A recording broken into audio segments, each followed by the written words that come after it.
Hi everybody and welcome back to Paradise on Pennies. Hey, today's adventures bring us to new territory, as you guys can see. We're back in the pine trees. We're in Idaho at the time. We've been moving our way northward. As you guys probably know, we travel around quite a bit and explore. We live on the road full time if you're new to the channel. And we live this lifestyle for the purpose of, well, so we can live life to the fullest. And along the way, we like traveling, we like going to new places and learning about all the places we go. Unlike just generally traveling, one of our major goals is to just learn as much as we can about each new place, and it's enlightening, sometimes disturbing, right? Learning is sometimes uncomfortable. So today I want to talk about something that we have learned about this area. So like I said, we're in Idaho, and if you look behind me, pretty beautiful looking, right, with those pine trees. If you like this kind of landscape, I do. The mountains, the pine trees, they look awesome, and you might be thinking, wow, pristine. And yeah, and it does have that look. And while this is definitely beautiful territory here in Idaho, lots of I'd say maybe semi-pristine land, and that's just an ecological philosophy. But anyway, while this is beautiful land, this area that I'm in right now is actually far from pristine. And I want to talk about that and what we've learned and bring you guys along on this learning journey as well. So here in northern Idaho, we're in the area of the Coeur d'Alene Mining District. This is one of the biggest mining districts in Idaho. Really, it's one of the biggest silver mining districts in the world. This area produced a heck of a lot of silver, as long as some other associated metals. And it's got some long history. It was about the late 1800s that someone discovered or thought that they'd found some placer gold opportunities here. Now, the miners kind of move like schools of fish in those days, it sounds like, where, ooh, there's a new gold or a new mining prospect in this area, so they would just move, and then they had, a new place to go and mine. And so they'd basically just pop up a town in this new area, essentially overnight, and that's what happened here. They called it Eagle City. So the new town popped up essentially overnight, and the gold prospects didn't pan out, pun intended. They didn't pan out as well as they'd hoped, and so the town kind of crumbled as fast as it was put up. So Eagle City didn't really turn into much. But around that same time, maybe a couple years later, somebody found a new metal to extract, and that is silver. So this area is often referred to as Silver Valley for obvious reasons. When they found the silver, it wasn't long after they started building up towns and mills and a smelter, and I mean, this place just turned into, kind of a silver city. So they ended up mining just millions of ounces of silver. When you get into the mining lasted from the 1800s all the way into the 1900s, and this area is not exhausted, so the mining is still, something that they can do here to this day. And they were taking out, I think in the 80s, 90s, they were taking out like millions of tons of silver every year. And then associated metals with that are like, they did have gold that came out, but gold was considered a byproduct. So they were taking like, I don't know, probably 500,000 ounces of gold as a byproduct of the more desirable silver mining. And they also took out things like zinc and lead. Lead was another big metal that came along for the ride. So they had a lot of lead that they found here. Lead is very cool. We have some lead in our rock box. We've come across lead. Actually, galena is the main ore for lead. It's a lead sulfide. It's really cool because it actually looks like kind of like little cubic, shiny metallic crystals. So I find that to be one of my favorite minerals, actually. It's just really cool. But yeah, so they had all that. So let's get to the pristine part. So obviously mining isn't typically good for the environment, of course, so that's a no-brainer. But since this was such a big operation, there are a lot of issues that came along with it.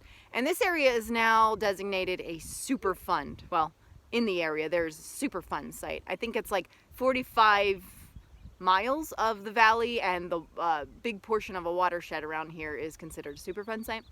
If you don't know what Superfund sites are, I highly recommend looking up Superfund sites. You can go to the epa.gov/Superfund. These are sites that the EPA has declared as pretty much toxic, hazardous sites that need to be cleaned up, and so a certain designation of money and time and efforts go into the cleanup of these areas, and there's quite a bit of them around the country. There might be some in your area. If you go to the EPA site, you can actually search. I think there used to be a map on there that you can search regions and see where these all are. There's some really interesting ones, goes back into history, that we had some crazy stuff going on. Radioactivity, radioactive waste, a lot of stuff associated with mining, tailings, and chemical companies that have done some stuff maybe they shouldn't have done. And now we have cleanup efforts for that as well. Actually, if you read environmental and ecological historical text, a lot of them will touch on these sites. And I believe probably Love Canal in New York was one of the early ones. I think that was a Superfund site. But yeah, interesting, enlightening, maybe disturbing stuff to read about, but it's good to learn. So if you haven't checked that out, check them out, Superfund sites. So that's what this area has now. And as you can imagine, there's contaminated soil, because they had a smelter here too, right? So they're pumping basic toxic metals into the air. It's in the soil. It was used in like construction of the roads and stuff like that. So it kind of got all over the place. And the water. The saddest thing to me always, the water.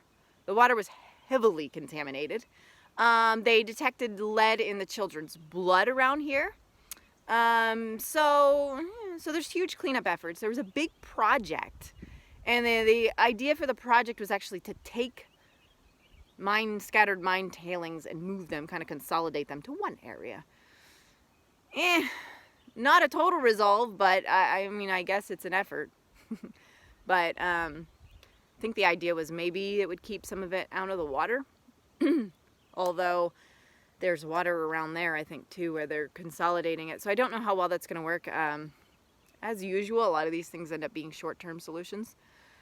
But that's what's going on. So, yeah, I mean, it's crazy. This is really interesting to learn. And like I said, you look at these areas now, apparently some of the hillsides, vegetation wouldn't even take on because it couldn't with all the contamination. So there were unvegetated hillsides that are now also being reclaimed. There's efforts where I think that they are swapping soil in people's yards as part of reclamation. Just huge effort, and this is definitely a big mining area. There was also an interesting, in the 70s, obviously that was peak time still. I mean, they started in the 1800s, but peak time in the 70s, they were still operating the silver mining here. And you might have heard, if you follow any of the history and mining history, of the Sunshine Mine disaster. That was a big event, I think in 1972. The mine shafts are pretty insane here. They go, some of them are like 6,000-7,000 deep. Some of them are some of the deepest mine shafts in the world. So the Sunshine Mine was a big boy here, and they had a fire.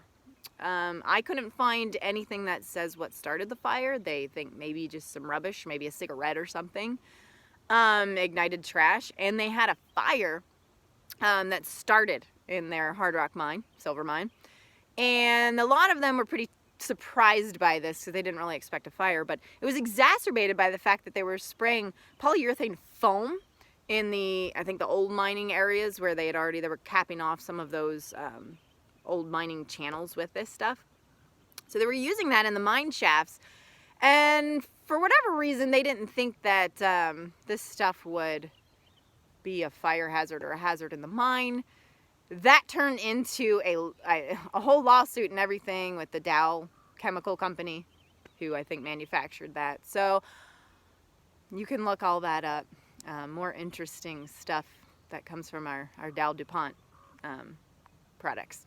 But anyway, so one thing led to another. They had a fire. They were, you know, trapped down there, consumed by smoke and carbon monoxide, and a little under 100 people died from it.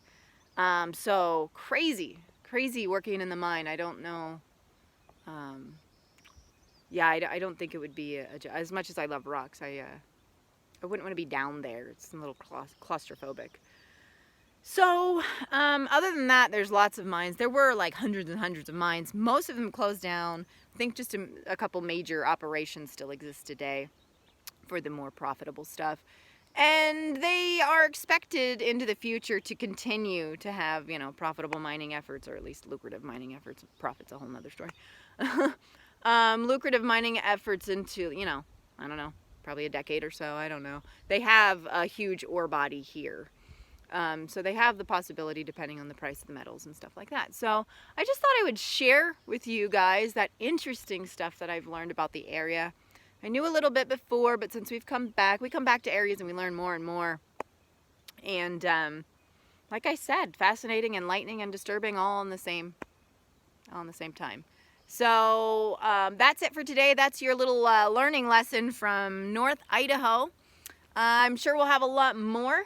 Thank you guys for joining our journey. You know, we're a little different. We don't really do the whole van life in the city thing too much. So we give you a little different perspective. Instead of just taking you to like McDonald's or In-N-Out or something, we're taking you to the middle of nowhere and talking about some crazy stuff, huh?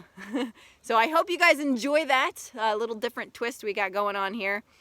This is our life. We really like traveling and learning, and we think that learning is, you know, a big part of what got us where we are now and why we live our happy adventure life. So we're going to continue to do that. We're probably going to hike these hills today, go explore so we can find. We come across stuff all the time.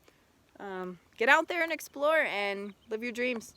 Thank you guys for being here, and I will see you next time. Bye.